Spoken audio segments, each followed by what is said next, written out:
If you are someone who likes to move a little bit out of the norm, you're gonna love this one. We're gonna be exploring some functional movements that ask our body to use a lot of our natural range of motion. So these movements make me feel really good, and I think it'll do the same for you. Let's get started. We're gonna start with our squat walkout. Dip the hips down low and then reach the hands forward to the ground. Crawl your upper body forward and then push yourself back through the squat position back to standing. Once again, we squat down low, we crawl our hands forward, shifting more weight into our shoulders. We then push ourselves back to a standing position. You can choose to work on a flat-footed squat by keeping your heels down, or raise up on the toes, whatever feels nice for you. And as you touch your hands to the ground and start to crawl forward, pay attention what happens in your body. Your hands' reaction to the ground will fire up some muscles in your shoulders and core. This is the kind of natural strength that we lose because we don't touch the ground very often. As we go through this routine, you'll find that each movement will uniquely challenge you to integrate your full body. This means that the shoulders must talk to the hips, and everything will be tied together through your spine and your core muscles. So we're gonna do each movement for about 1 minute. Then we'll take about 20-second break in between. Feel free to pause the video if you need a bit more rest. This next movement is going to be a simple weight shift from side to side. And this is something that gets terribly lost in our culture of sitting in chairs all day long. So simply shift the weight into one leg and take the weight out of the other leg. And you can always leave the other foot on the ground for balance. Notice how my whole body shifts to accommodate the weight into a single leg. The intention is feeling the ground with the foot and letting the body organize itself around it. And this organization comes from the spine. We don't want our spine to be super stiff while we're walking and moving around. In traditional fitness exercises, a lot of emphasis is placed on a stiff, rigid spine with a really strong core. But if you look at natural human movement, or even better, animal movement, the spine should bend and rotate and allow us to move gracefully and fluidly. So as you see here, you can play around with speeding up your weight shifts, almost like you're just running in place here. 5 more seconds, then relax. So now the blood is flowing, we're feeling a bit more warmed up. Remember, these exercises are not about tiring yourself out. They're about challenging our human and animal abilities to move better. And right on cue, we'll move into squat crab.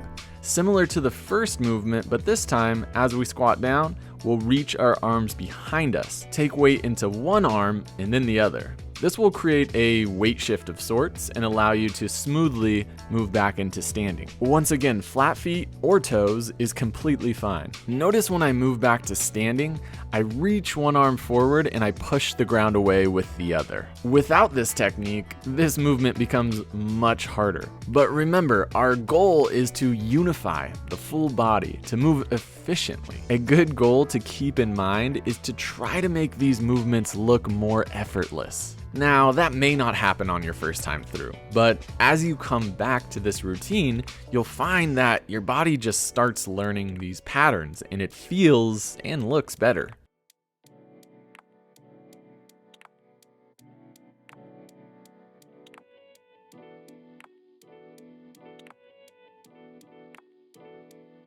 Okay, go ahead and relax. Very nice work. And I should mention here, if anything in this routine feels too challenging for you, feel free to skip it. We got a lot of movements we're working through, and if you skip one or two, it's no big deal. Next, we have butt walk. Sit down on the ground with your legs out in front of you and walk yourself forward. Keep your knees straight, as this will challenge you to use your core muscles to drive yourself forward. Notice that I'm really exaggerating my arm movement. This isn't just to look super cool, but it helps me engage more of my core to make things work better. Now, once again, from sitting so much these days, we start to really lose connection to our core muscles. But doing a bunch of crunches and planks isn't really the answer. Learning to use our core in natural ways is what will help us move better and feel better. And if you've ever had any lower back issues like I have, this can really be a nice exercise for you. We get the lower spine, SI joint, and hips all working together. I don't want to promise that it can solve all your back pain, but it can definitely help. And if you do find that this one tends to make your back feel pretty good, in the future you can always throw in a light weight to further challenge those muscles to keep getting stronger. Excellent work. 20-second break. Grab a sip of water if you need it. This next one is aimed at opening up the back side of the legs. It's called the hamstring walk. Take a step forward, arch the lower back, and hinge the torso forward. You'll feel a big stretch in your front leg. Keep the back knee bent so we can emphasize that front leg getting stretched. Now start slow. You don't need to get your chest super low to the ground these first 30 seconds. Allow those hamstrings to start to get blood flow to them and to loosen up. You should start to find a bit of a rhythm here. And as you start to feel more loose, you can push yourself deeper and deeper. Safely and under control always. The really cool thing about this movement is you can make a lot of gains in your hamstring and calf flexibility without ever having to hold a static stretch. And even better, because we're walking forward, we're keeping ourselves in a natural pattern with slight rotation of the spine on each rep. And if you're up for it, you can do this one in reverse as well. It may screw up your brain for a second, but once you get the hang of it, it's just as easy. Relax. Okay, hope your hamstrings are feeling open after that one. For my YouTube audience, we are about halfway done. But if you're a Strength Side member, then we got about 15 more minutes to go. Only $10 a month, link in description. This one is called the Lateral Lunge Hop.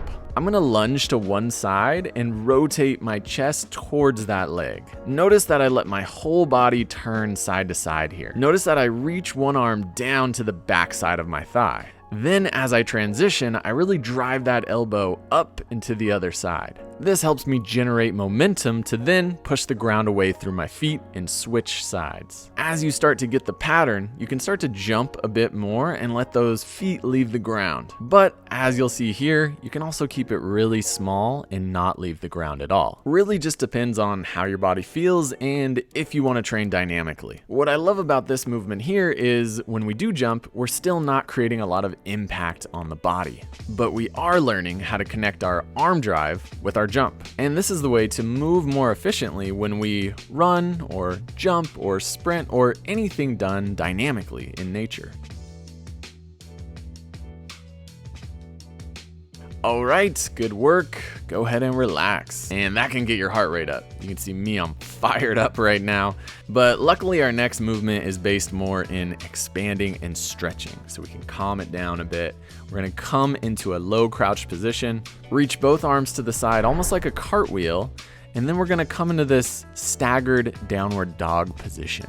Think about lifting the hips and straightening your knees. And we'll just go from side to side here, pausing in that downward dog position for a second or two. Now, of course, downward dog will feel a stretch through the back side of the legs, but what I like even more here is we get a nice stretch through our torso and our lat muscles by really reaching the arms around. And if it feels good, you can start lifting that back leg up like I am, and that will kind of challenge that top hip to open up more. And if you keep your legs straight on this, you'll challenge your hip mobility even greater. This is one of my favorite movements because we side bend. We really laterally flex our torso to do this, which is really important for the health of the spine. It's a weird, kind of unique style of strength that a lot of people don't have who only do more traditional exercise. Go ahead and relax. This next movement is the kneeling ape switch, and this is kind of two movements built into one, and I'm going to challenge you guys to learn this on the fly. From sitting, you're going to tuck one knee and then shift your weight forward. Place the hands down to ape crawl forward, and then we'll reverse that movement going back. Switch the knees and we go to the other side. Ape hop forward, ape hop back, tuck the knee, back to seated. Now, I'll be honest, this is a challenging movement to get down on your first try, and it may take you the full minute, or you may have to pause the video and rerun this a few times. But there's a lot of value in figuring something out like this. It's good for the brain, it's good for the body, maybe it's good for the soul. Who knows? But something that I like to use when I'm trying to figure out a movement is to break it down into small parts. Usually, most movements can become a lot more clear if we take it really slow and put a lot of intention into it. or just spend the full minute flopping around on the ground. Either way, try to have some fun.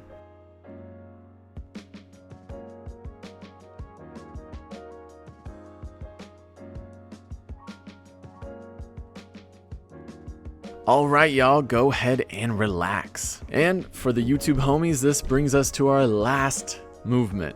We call this the crawl switch, one of the best exercises for your shoulders, in my humble opinion. Start in this crab position and try to rotate your shoulders out by showing your armpits. We're gonna bring one leg underneath our body and let this rotate our chest upward. We then reverse the motion by reaching one arm over the top and letting that same leg drag underneath again. This is a movement that can seem tricky, but is actually quite intuitive once you start doing it. A lot of the value here comes when we pick one hand and foot up.